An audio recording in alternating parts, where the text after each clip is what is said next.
ලංකාවේ විදියට කජු කරියක් හදන්න තමයි යන්නේ. ටිකක් ග්‍රේවි එක තියලා කටට සැරට කන්න ආසයට ගැලපෙන විදියට තමයි අද මම කජු කරිය හදන්නේ. ඉතින් බලන්නකෝ ඔයත් මේ විදියටද හදන්නේ කියලා.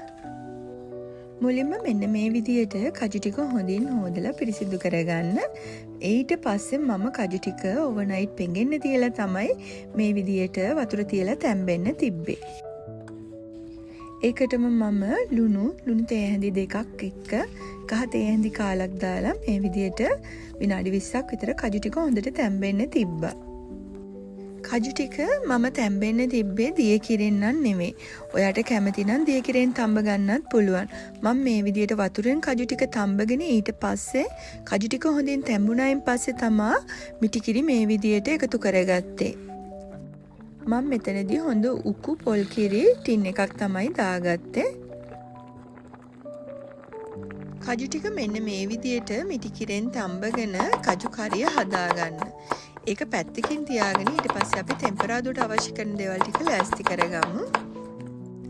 මේ විදියට ටෙම්පරාදුවට අවශ්‍ය දේවල් ටික ලෑස්ති කරගෙන පෑන් එකක් ලිපේ තියලා තෙල් ටිකක් දාලා රත් වෙන්න තියන්න.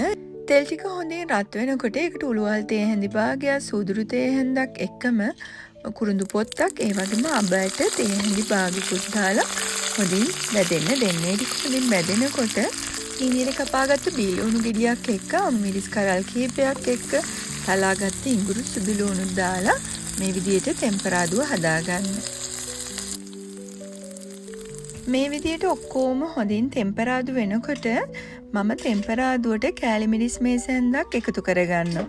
ඒකෙන් අපි හදාගන්න කජු කරිය ටිකක් සැරට අපිට හදාගන්න පුළුවන්. ඔයා සැරට කන්න අකමැති කෙනෙක් නම් මේ වෙලාවේදී කෑලි මිරිස් එකතු කරගන්නේ නැතිව ටෙම්පරාදුව හදාගන්න. ඒ විදිහටත් අපිට කජු කරිය හදන්න පුළුවන්. ඉතින් මම කෑලි මිරිස් එකතු කරලා මේ විදිහට කජු කරිය හදාගත්තම ඒක වෙනස්ම රසයක්. ටිකක් සැරටත් එක්ක කන්න ආසයට. ඉතින් මේ විදිහට කජු කරිය හදලා බලන්නකෝ. ඉතින් අපි කලින් හදාගෙන තියාගත්ත කජු කරිය මේ වෙලාවේදී ටෙම්පරාදුවට දාලා හොඳින් කවලම් කරන්න.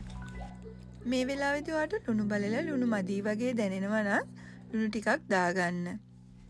ඔයා ගන්න කජු එක තැම්බෙනව හොරයි නම් ඔයා අනිවාර්යයෙන්ම කජු එකෙන් මිටක් අරගෙන බ්ලෙන්ඩර් ජාර් එකට දාලා හොඳට බ්ලෙන්ඩ් කරලා හොඳ ක්‍රීමි පේස්ට් එකක් හදාගෙන කජු කරියට එකතු කරන්න.